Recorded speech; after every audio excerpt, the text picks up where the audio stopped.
Be expectant. Expect the best to happen. Don't sit around waiting for trouble. Have absolutely nothing to do with it. It is no part of the divine plan. It is an illusion of the material sense. One who has learned to trust will not be surprised, even when he finds things coming from the most unexpected sources. All things are man's to use and then let go of. What more can we ask? We want nothing that we have to keep. Things are to use, not to hold. Expect that everything is to come your way. Be content and cheerful if you wish to attract from out the store of the infinite. Open up your whole consciousness to the greater possibilities of life. Line up with the big things. When you speak the word, expect it to happen. Know that it must be as you say. This will not be fooling yourself. It will simply be using the law as it is meant to be used. Expanding our thought. All things come to us through the use of our thought. If we have a small concept of life, we will always be doing small things. First in the creative series is the Word, but the Word carries us no further than our consciousness back of it. Unless we are constantly expanding our thought, we are not growing. Growth is the law of life, and it is necessary. We cannot stand still. If you want to do a new thing, get a new thought, and then you will have the power of attraction, which has the possibility of drawing to you the circumstances which will make for the fulfillment of your desires. Get over the old idea of limitation. Overcome all precedents and set yourself in the new order of things. If you want to build a railroad, you will never do it unless you get over the idea that the most you can hope for in life is to sell peanuts. Let the people sell peanuts for a living who think in the terms of peanuts. Get out of the rut. God has created you for a glorious future. Dare to fling out into mind the greater assurances about yourself. The power of a treatment. A treatment has as much power as we put into the word which we speak when we are giving it. This does not mean screwing up our mind or using our willpower or using force from the material standpoint. It means simply knowing that what we say will be done unto us of a power which can do anything that is given it to do. We must know that our word breaks down every material law and sets the patient free to express God. We must know that the word would endure even though all else should fail.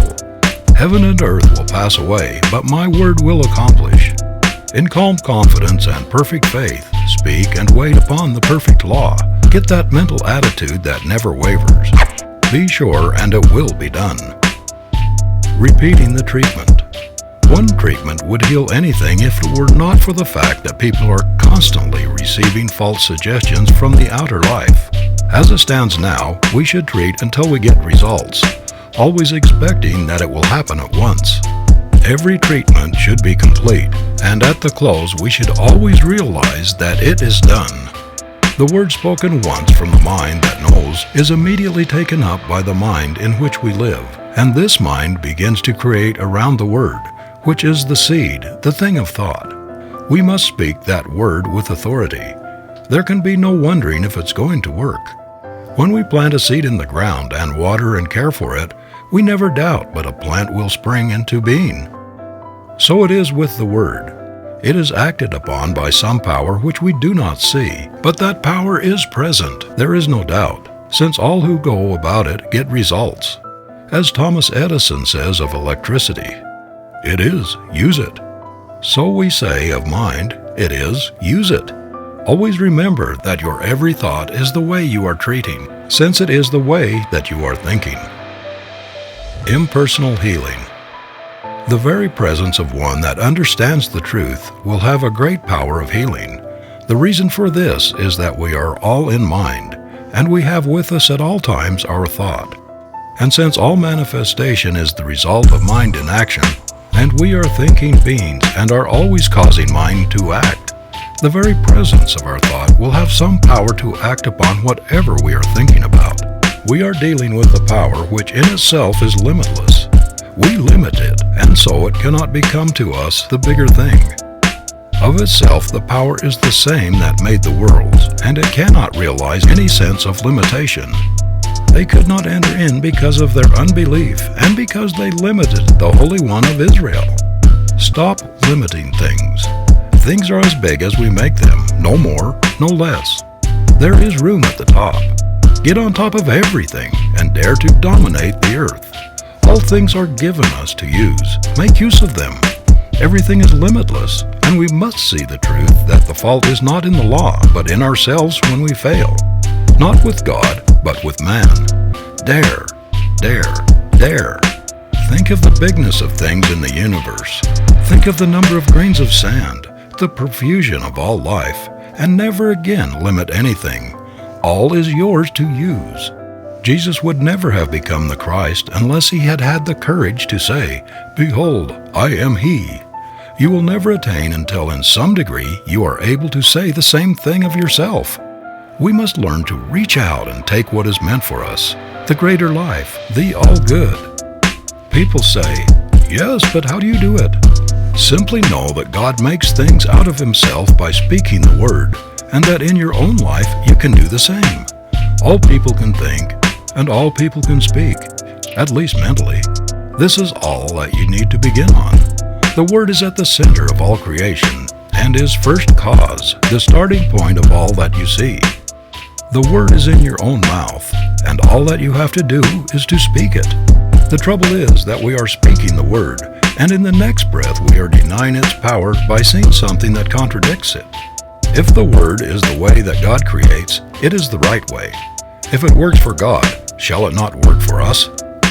As yet, our word is more or less imperfect, but more and more it will become perfect, and so the outer condition will be brought up to the inner word. All words have as much power as we put into them when we speak. The word is already in our own mouths. That word is all that you will ever need to bring happiness, health, and success to you. Do you wish to live in a perfect world, peopled with friends who love you, surrounded by all that is beautiful and pleasing? Do you wish to have the good things of life? There is but one way, and that way is as sure as the sun shines. Forget all else and think only upon what you want. Control all thought that denies the real, and as the mist disappears before the sun, so shall all adversity melt before the shining radiance of your own exalted thought. The prodigal son remained a prodigal only so long as he chose to do so. When the thought came to him to return, he was greeted by the Father with outstretched hands. So shall we find that when we turn to that world which is perfect, there will be something that will turn with us, and we shall behold the new heaven and the new earth. Not in some far-off place somewhere beyond the clouds, but here and now shall we become free. We must do away with all that hinders the true growth, all little thoughts that hinder us from becoming. Human strife comes from the thought that there is not enough to go around. Forget it. We cannot use even what we see, and what we do not see is infinite. You will rob no one by becoming prosperous, and the laws that underlie this state of being are simple and easy to understand, and not hard to attain for the one who is willing to let go of the negative state of being. Prosperity. Here are a few simple rules for prosperity that are as sure of working as that water is sure to be wet. First, remember that nothing happens by chance. All is law and all is order. You create your own laws every time you think. There is something, call it what you will, but there is a power around you that knows and that understands all things. This power works like the soil. It receives the seed of your thought and at once begins to operate upon it. It will receive whatever you give to it, and will create for you and throw back at you whatever you think into it. This means that the practitioner should be very careful how he is thinking at all times. Not alone in the moments of the deeper silence are we treating our patients, but perhaps more than this, we are treating them in an impersonal way at all times. When we take a patient into our thought for a treatment, there will be a constant stream of consciousness flowing out to him during all the time that he is in our care. We should be very careful of our thoughts as we realize the deep truths of mental action and reaction. What is the spiritual mind? What is true spirituality? Many people have asked this, and as many have answered it. I do not pretend to know more about this all-important topic than others, but to the thinking person who has come to realize that all is love, yet at the same time all is governed by law, there must be a different answer given than the one we ordinarily hear.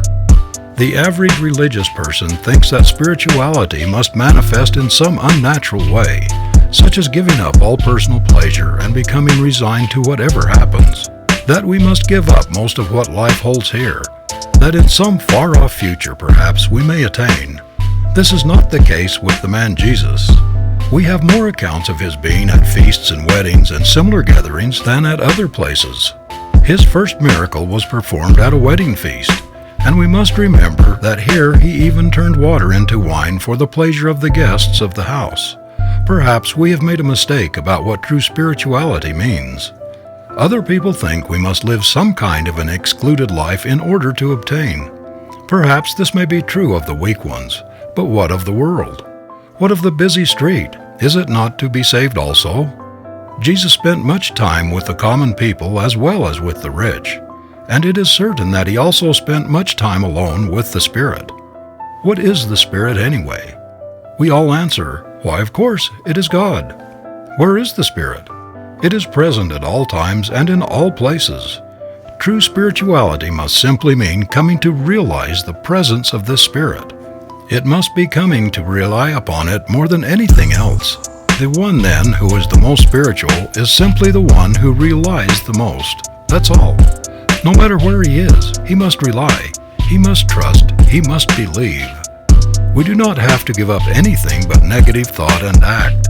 We do not want to do anything that contradicts the forward march of the unfoldment of the Spirit. So all that we think and do must be in line with that which is right.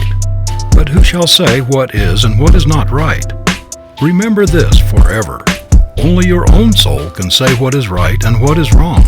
To thine own self be true, and it shall follow as the night the day. Thou canst not then be false to any man. Look to no one for guidance. This is the blind leading the blind. The Almighty has put the truth into your own soul. Look there and there alone for it. Many people seem to think that for a man to look spiritual, he must have no color in his face, have some kind of faraway truth. He must be peculiar either in looks or in the way he dresses. To one who knows the truth, both praise and blame sound alike, but from the human standpoint, at least a person cannot help being amused at the way in which the world judges true spirituality. My idea of true spirituality is that a man should live a perfectly normal life, entering into and enjoying all in life that is clean and good. He should place himself absolutely under divine guidance. Other than this, he will seem just like other people, neither better nor worse. Get over all kinds of unnatural thought and remember that all is good. Neither criticize nor condemn people or things. You are spiritual insofar as you trust in the Spirit, at all times, in all places, under all conditions.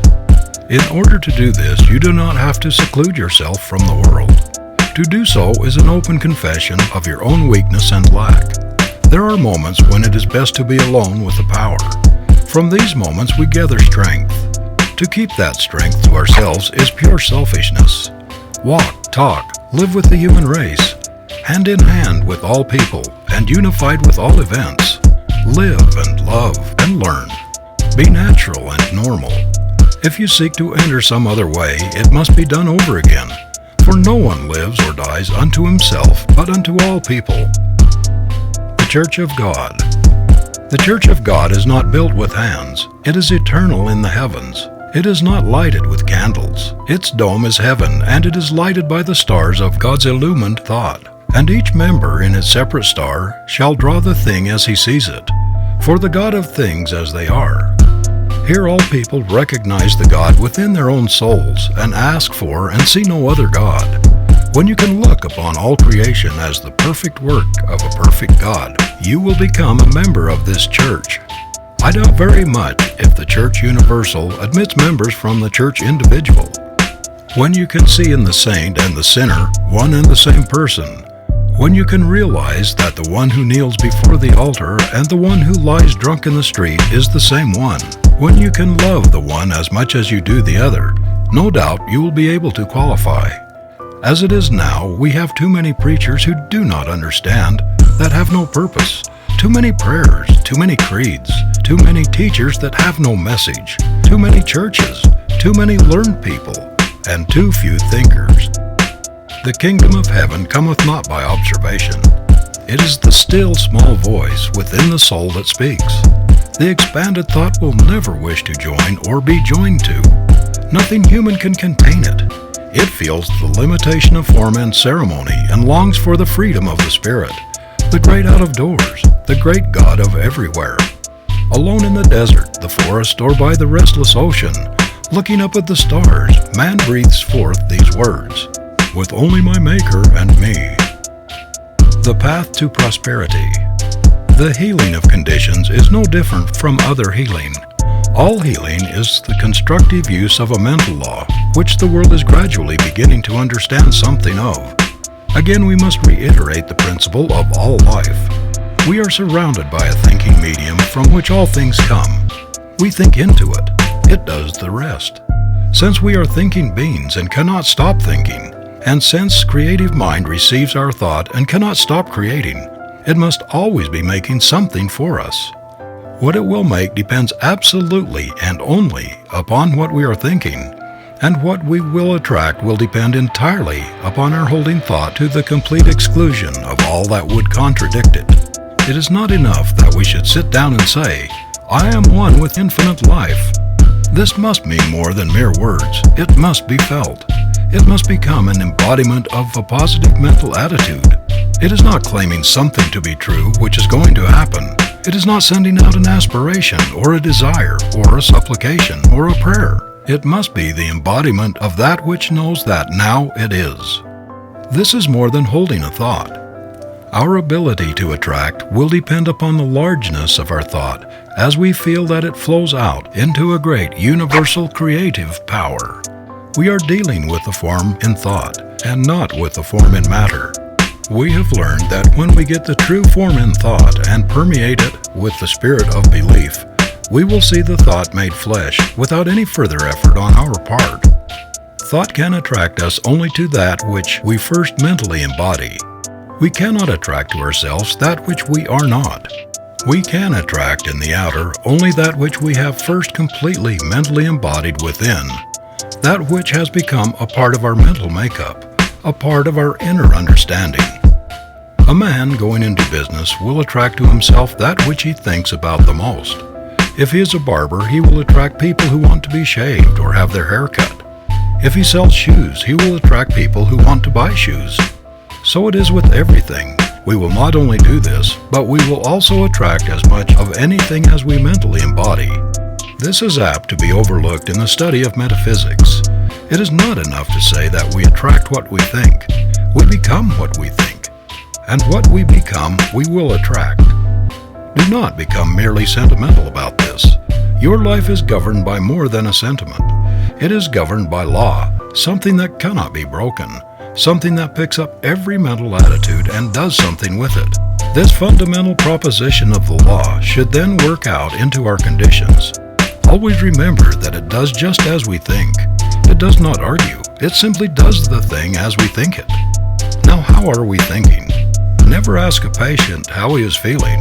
Ask, how are you thinking today? This is the only thing that matters. How are we thinking about life and our conditions? Are we receiving the race suggestion? Are we saying that there is not enough to go around? If we are saying this, it is our belief, and there is something that will see that it becomes a part of our expression. Most people, through ignorance of the higher laws of their being, are suffering from the thoughts imposed upon them from a negative and doubtful world. We who are claiming the use of the greater law must emancipate ourselves from all sense of limitation. We are not to be governed by the outer confusion, but by the inner realization. We are to judge life not from the way that things in the past have been done, but from the way that the Spirit does things. The way of the Spirit. Again, let us say that the Spirit creates by becoming the thing that it thinks. There is no other possible way in which it could work. Since it is all and there is no other, the thought of opposing forces never enters into its mental working. When we are judging from the outer, we are not working in line with the power that we should be using. We must come to see that there is only one power, and that we are touching it at all points. For there is not a power of poverty and a power of prosperity. there is the one becoming the many. It makes and it unmakes that a higher form may appear to express through it. All that is not in line with its forward movement will soon pass away, for it recognizes no opposite. As far as we are concerned, what we are and what we are to become depends only upon what we are thinking, for this is the way that we are using creative power. The sooner we get away from the thought that we have to create, the sooner we will be able to work in line with the Spirit. Always man uses, he never creates anything. The united intelligence of the human race could not make a single rosebud. It does not know enough. But our slightest thought adrift in mind causes the same power that makes all things to create for us. The great error of the race is, and always has been, that men have thought to give a physical reason for things. When that reason has not answered the problem of life, they have sought out some other reason just as physical. The fact that they are all wrong is shown that in every generation has found a different reason. When truth is found, it will also be found that it never changes to suit the whim of the human fancy. This is proven by the fact that whatever of the real truth the race has discovered has never been changed. The truth that was revealed to the prophets of old has never changed. It is the same today as it was thousands of years ago. Whoever touches truth, no matter in what generation, will always get the same answer. The great truth that was revealed from Moses to the time of Jesus is the same truth that is still revealed to all who will accept it. It is simply this: we are now living in a spiritual universe governed by mental laws of cause and effect. Moses saw it mostly from the standpoint of the law of cause and effect, an eye for an eye. What does this mean? It means, as Jesus said, "As a man sows, so shall he reap." Moses saw the law. Jesus saw not only the law, "I am not come to destroy, but to fulfill." But he saw behind the law the reason for it, and revealed behind all law the great lawgiver, a God of love working out the great inner concepts of his own being in harmony and in beauty, filled with peace, causing the sun to shine alike upon the just and the unjust. Jesus did not try to overcome the use of law. He understood all law, and he well knew that all law was at his command. He did not break the law, he fulfilled it. So we must find that all is at our command through these same laws. The man who understands law and complies with it will have no difficulty in demonstrating that it is as true for him as it ever was for anyone else. What then are the laws underlying prosperity? The first is this, and we must not try to escape it: "Thou shalt have no other gods before me." This me is spirit. We are then to trust only in the activity of spirit for what we need. But the world will say, human things come through human agencies. This may be true, but we must realize that the power we are dealing with also has within its own mind all people and all things. We do not have to treat people. What we have to do is to embody principle. Principle may use people, but that is no part of our responsibility. Ultimately, all is spirit, and spirit, which is the beginning, is also the end of all manifestation. I am the Alpha and the Omega. Our life, then, is to be governed by spirit. We need look no further. It will do for us all that we will ever ask, provided we believe. Why then has it not done so? The answer is that it has already been done so, but we have not received it. The Spirit may offer, but we must accept the gift before it can be made. Behold, I stand at the door and knock. We must understand that this receiving is a mental process. It is one of mentally taking.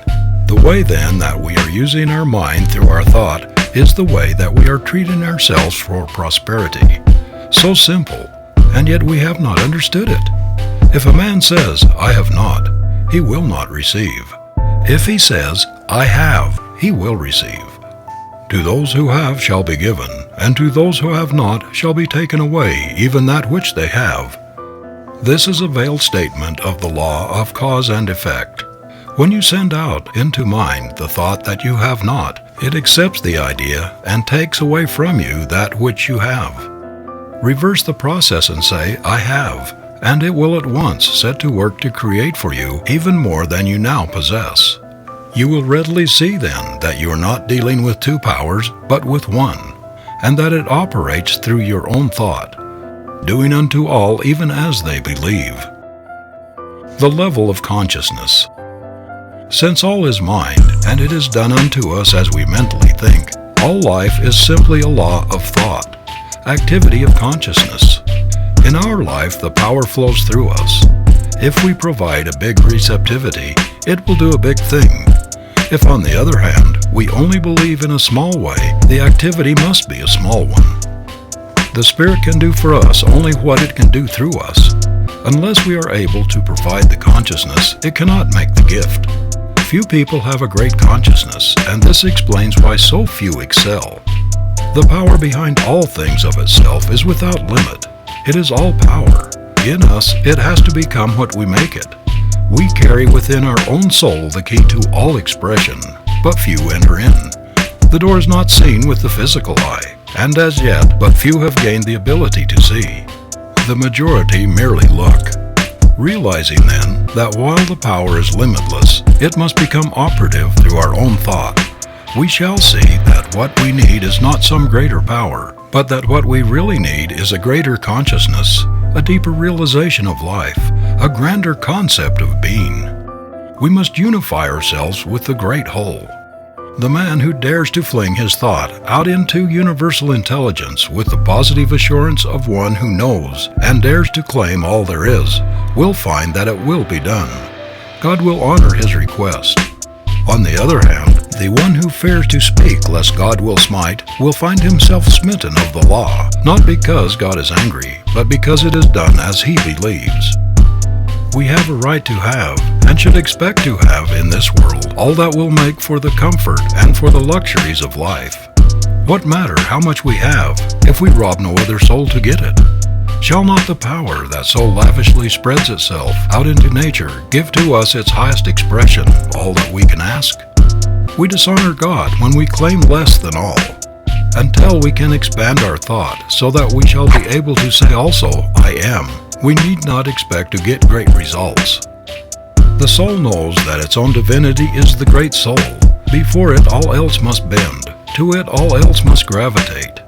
Enlarge your thought process. Away with the little personal thoughts of things, and dare to think in universal terms about all things. The universe is running over with good. It is for you, but you must believe and then take it. Do you dare to believe that your own word is invincible? When you speak it, how do you feel? Is it limitless? Is it all power? Is all power given to you in heaven and on earth?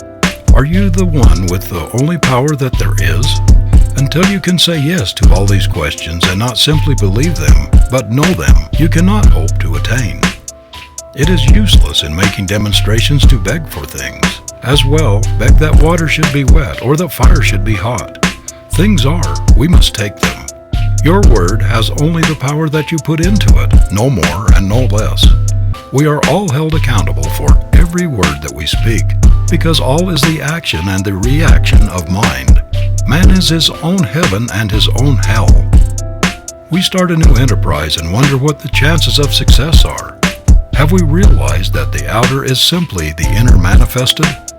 When we go to a new place, we shall find there only what we have taken with us. If we have taken success, we will find success. If, on the other hand, we have taken failure, we will find failure. This is the law. None can avoid it. None need try. Every living soul is a law unto his own life. There is no law but my own soul shall set. Nothing can come upon the path of the soul but that thing that the soul attracts. Practice for prosperity. Prosperity is in our own hands to do with as we will, but we will never reach it until we learn to control our thought. We must see only what we want and never allow the other things to enter. If we wish activity, we must be active in our thought. We must see activity and speak it into everything that we do. The spoken word shall bring it to pass. We speak the word. It is brought to pass of the power that we speak it into. We can only speak the word that we understand. The activity will correspond to our inner concepts. If they are large, the results will be large. The thing to do is to unify ourselves with all the biggest ideas that we can compass, and realizing that our ideas govern our power of attraction, we should be constantly enlarging within ourselves. We must realize our at-one-ment with all power and know that our word will bring it to pass. We speak the word, it is brought to pass.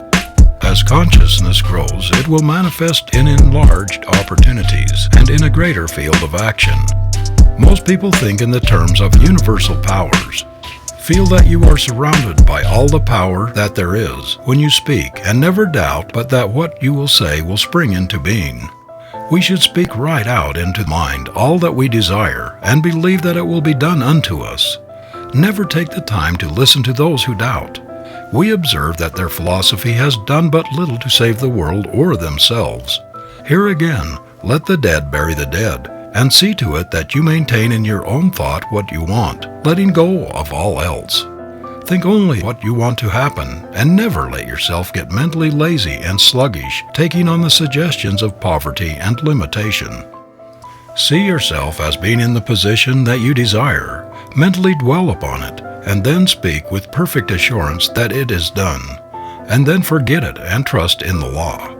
This will answer all needs. If you want to do this for someone else, all that you will need to do is to think of them and go through the same process of mind action. You will be sending out the truth for them, and mind being always active will not contradict what you have said. Remember that you cannot hope to get results unless you keep the one idea and do not mix your thoughts in your mind. It is all yours, but you must take it. The taking is always a mental process. It is believing absolutely. This is divine principle. Conclusion. Principle itself is simplicity, yet it is infinite.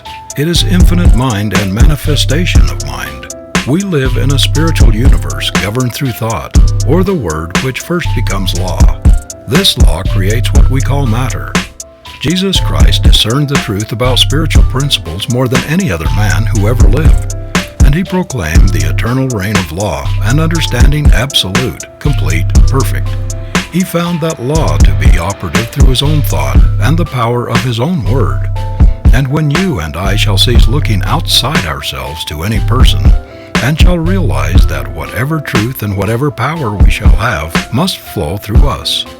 When we begin to interpret our own natures, we shall begin to understand God and law and life, and not until then. We live and move and have our being in what we call an infinite mind, an infinite creative mind, also infinitely receptive, operative, omnipotent, and all-knowing. And we have learned that this mind presses against us on all sides, flows through us, and becomes operative through our thinking. The human race, ignorant of the laws of this mind, ignorant of the power of its own thought, has through its ignorance misused and abused the creative power of its thought, and brought upon itself the thing it feared. This is true because all thought is law, and all law is mind in action. And the word which you speak today is the law which shall govern your life tomorrow, as the word which you spoke, ignorantly or innocently, consciously or unconsciously yesterday, is absolutely governing your life today. We are not dealing with a material, nor denying a manifest universe, but we are claiming that the manifestation is the result of the interactivity of the mind. And if we wish for a definite manifestation, we must produce a definite interactivity. You and I then are not dealing with conditions, but with mental and spiritual law. We are dealing with the power of thought, the power of mind, and the more spiritual the thought, the higher the manifestation. The more our reliance on what we call God, the greater the power. It is the new education because it strips all the faults from the old belief and reveals the individual. It is the new age because as sure as God is, it will usher in and express the perfect life, the revelation of this truth, and our ability to use it. And it is your own fault when you know this and do not prove it. If knowing the infinite power flowing through you, you still remain sick and unhappy, miserable and poor, my friend, it is your own fault. Do not blame God, do not blame man, and do not say it's of the devil. It's your own fault. Every time you say, I am, you are recognizing the eternal infinite presence of omnipotent power within yourself, which is God operating through your thought. And that is why you bring upon yourself the thing you fear, and why you bring to yourself the thing you want. The day when 51% of your thinking is health, life, and power, that 51% will swallow up, erase, kill out the rest. The day you, as an individual, through 51% of your thought, pass beyond the perception of limitation, is the day that you will draw out of the universe everything you desire. Poverty will desert you, and you will be emancipated forever. The day that your thought is 51% happiness is the day that misery shall depart and never return. Is it not then worth your time and your effort? And should it not be the greatest purpose in the life of any awakened soul so to depict this principle as to emancipate himself? The way can be shown, but each individual must himself walk the way. We are so bound by suggestion and hypnotized by false belief, so entangled by the chaotic thinking of the world, thinking which is based upon the principle of a dual mind, that we become confused and are not ourselves. Wake up! Your word is all-powerful. Your consciousness is one with omnipotence. Your thought is infinite. Your destiny is eternal, and your home is everlasting heaven. Realize the truth. I am living in a perfect universe. It always was perfect and always will be perfect. There never was a mistake made. There are no mistakes being made, and there never will be. I live in the great and eternal universe of perfection from cause to effect, from beginning to end, and the world is all right, and I know it. Majestic and calm, waiting with eternal and divine patience, the great principle of life is ready to give to us all that it has. And while we listen and wait, we will cast from us everything that hinders its complete expression through us. We will let go of all struggle and all strife, and be at peace with life. Perfect peace to the soul as we rest in the realization of our unity with all that there is, was, or ever will be. One with the infinite mind. All the power of the Spirit is working through our thought as we believe and receive. Now we will ask for and take that thing which we desire. It is done. It is complete, now and forever. Perfect life, perfect healing, perfect harmony, divine guidance, infinite strength and joy forever.